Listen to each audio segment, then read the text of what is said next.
Okay तो where h equal to constant hypotenuse बताया है यहाँ पर, ये लिख दिया मैंने यहाँ पर ताकि आपको डेरिवेशन करने में आसानी हो। Now come to the geometry, तो हम यहाँ पर अप्लाई करेंगे साइन थीटा 1 जो कि लैम्डा 1 ओवर h1 होगा, और साइन थीटा 2 क्या है, लैम्डा 2 ओवर h होगा, क्योंकि रिगार्डिंग राइट एंगल ट्रायंगल अगर हमारे पास ये एंगल बेस है,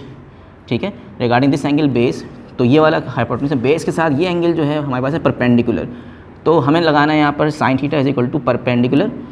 over hypotenuse, that is called perpendicular, जिसकी लेंथ कितनी है, लैम्डा 1 है, दैट इज कॉल्ड हाइपोटेन्यूज, जो कि कॉमन है दोनों ट्रायंगल के लिए, वो h आ जाएगा, lambda 1 over h। On the other hand to the inside the medium हमारे पास एक और ट्रायंगल आ रहा है जिसमें ये एंगल बेस है, अगर ये वाली बेस है तो ये वाली साइड क्या है, परपेंडिकुलर है, ये हाइपोटेन्यूज है, तो perpendicular that is lambda 2 over hypotenuse that is h, तो यहाँ आ जाएगा symmetry wise lambda 2 over h1। तो दोनों ट्रायंगल्स में अगर आप देखें तो यहाँ पर h और h कॉमन आ रहा है, अगर मुझे इसको मैथमेटिकली कैंसिल करना है तो हम क्या करेंगे, रेशो निकाल लेंगे, तो by dividing sign theta 1 by sine theta 2 इन दोनों को डिवाइड करवाते हैं, will get the form lambda 1 over h1 ऊपर आ जाएगा, लैम्डा 2 ओवर h नीचे आ जाएगा, यहाँ से ये h से h क्या हो जाएगा स्टूडेंट, कैंसिल हो जाएगा, we get lambda 1 by lambda 2। Okay, on the way अगर आप देखें ट्रायंगल के साइड्स पे मैंने यहाँ पर कुछ रिलेशंस लिखे हैं जो कि हम रिफ्लेक्शन ऑफ लाइट के लिए डील करते हैं क्लासिकली, ठीक है, तो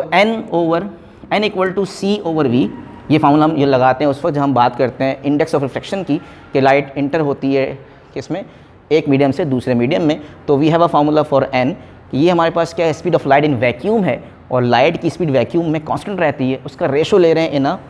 मीडियम, तो वेलोसिटी कितनी है, v1 हो जाएगा, जिस मीडियम में लाइट जा रही है उस मीडियम की वेलोसिटी v1 है, तो ये फार्मूला होता है रिफ्रैक्टिव इंडेक्स निकालने का फ्रॉम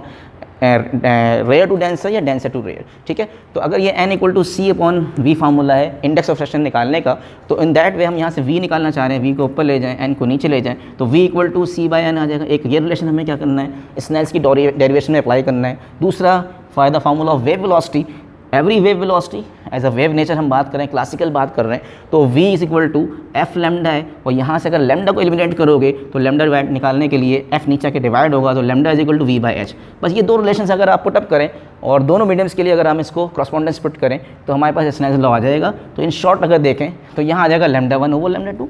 ओके, लैम्डा 1 यहाँ से अगर आप देखो तो v बाय f है, दो मीडियम्स हैं, दोनों की रिस्पेक्टिव करस्पॉन्डेंस वेलोसिटी क्या है, lambda 1 for v1 over f, lambda 2 for v2 over f। याद रहे स्टूडेंट, फ्रीक्वेंसी जो है हमेशा कांस्टेंट रहती है, मीडियम 10 तरह के मीडियम्स में लाइट एंटर हो रही है, ठीक है, we have a change of the medium, light जितने मीडियम में एंटर हो जाए लाइट की फ्रीक्वेंसी चेंज नहीं होती। मैंने टॉप पे लिखा है फ्रीक्वेंसी कांस्टेंट रहती है हमेशा, because frequency is the property of source और it should be a number of count of the waves in a unit time. तो मीडियम चेंज होने से number of counts of the wave में फ़र्क नहीं आता, सिर्फ वेवलेंथ में, वेलोसिटी में, डायरेक्शन में तब्दीली आती है हमेशा जब लाइट रेयर से डेंसर में जाती है। ये सारी बातें कि डायरेक्शन, वेवलेंथ, वेलोसिटी, सारी बात सारे यहाँ पर क्वांटिटीज़ चेंज होंगी, सिर्फ चेंज नहीं होगा तो क्या, फ्रीक्वेंसी कांस्टेंट रहेगी। और इसी बिहाफ पर स्नेल्स लॉ क्या है हमारे पास ड्राइव हो जाता है कि अगर फ्रीक्वेंसी कांस्टेंट है तो यहाँ पर f और f कैंसिल हो जाएगा। We got the relation as sine theta 1 by sine theta 2 v1 over v2।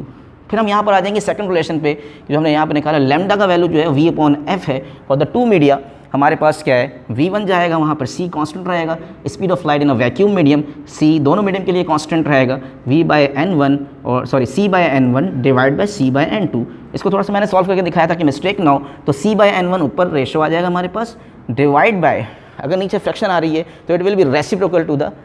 Front side. तो ये जो c बाय n2 है, देखें n2 बाय c होगा, फिर यहाँ से c से c भी,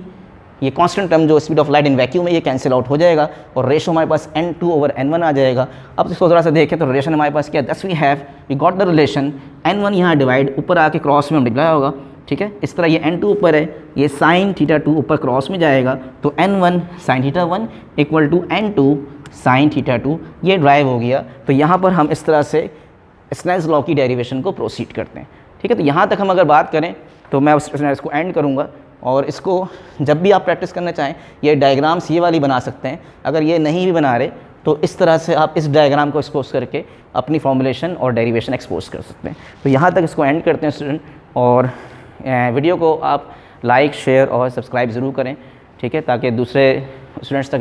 ये स्नेल्स लॉ का जो डेरिवेशन है उनको भी मिले। और यहाँ तक हम इसको एंड करते हैं। ओके, अल्लाह हाफ़िज़।